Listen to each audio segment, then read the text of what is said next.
Nauwi sa madugong shootout ang ikinasang drug raid ng mga otoridad sa Davao City. 7 ang patay habang mahigit 30 ang dinampot ng pulisya. Nasamsam din sa raid ang ilang pakete ng hinihinalang shabu at marijuana. Makibalita tayo live kay Helen Quinanola ng GMA Davao. Helen? Maki Mark, 7 nga ang nasawi sa nangyaring drug raid dito sa Davao City.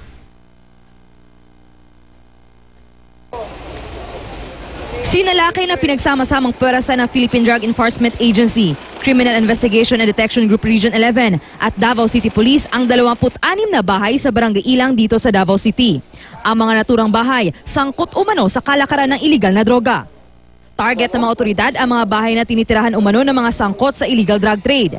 Marami pakete ng pinaniniwala ang shabu at marijuana ang nasamsam ng mga otoridad. May mga nakuha ring mga baril, bala at mga granada. Sa gitna ng pagsalakay, may mga bumaril sa mga otoridad. Doon na nagkaputukan. 7 suspect ang patay sa shootout. 35 naman ang dinampot ng pulisya. 2 sa kanila, minor de edad. Kabilang sa mga naaresto ang isang nagngangalang Wahid Sakili at isang Koreanong aminadong pumunta sa lugar para lang gumamit ng iligal na droga.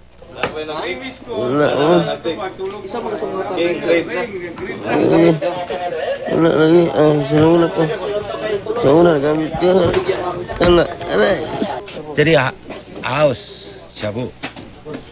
You tried shabu? Yes. So are you using? No. You tried already? Yes.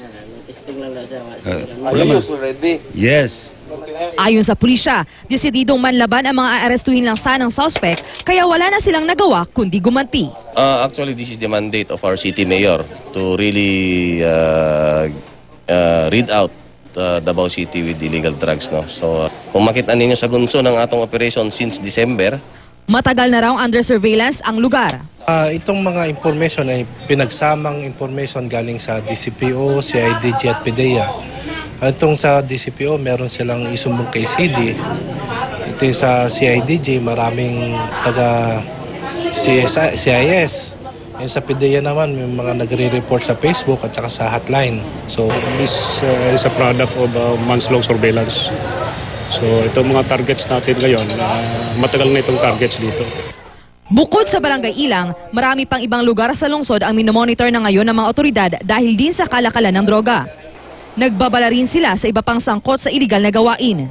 well, kapilan ako ni Hangyo, ako mangyo ko as your city director na muhundang yun ng illegal nga droga. Kaya kung di gud mo muhundang, punong gud mo. Nauna nang kinumpirma ni Mayor Rodrigo Duterte na may nakapasok ng mga illegal na droga sa lungsod mula sa ibang bansa. Ayon sa alkalde, kita sa kalidad ng mga droga na hindi gawa sa bansa ang mga ito. Powder yun, dili na ng crystals. So dili na hinimo sa kuan ang equipment ana dili nagahi wala na ang ref. Naipuslit raw ang mga illegal na droga matapos isabay o isilid sa mga kontrabandong pinasok din sa lugar. Mark, humihingi din ng hustisya ang pamilya ng mga napatay na mga suspect. Naniniwala silang hindi sangkot ang mga ito sa kalakaran ng illegal na droga. Samantala, inaalam naman ng mga otoridad ang pahayag ng mga suspect at mamayang gabi naman inaasahan na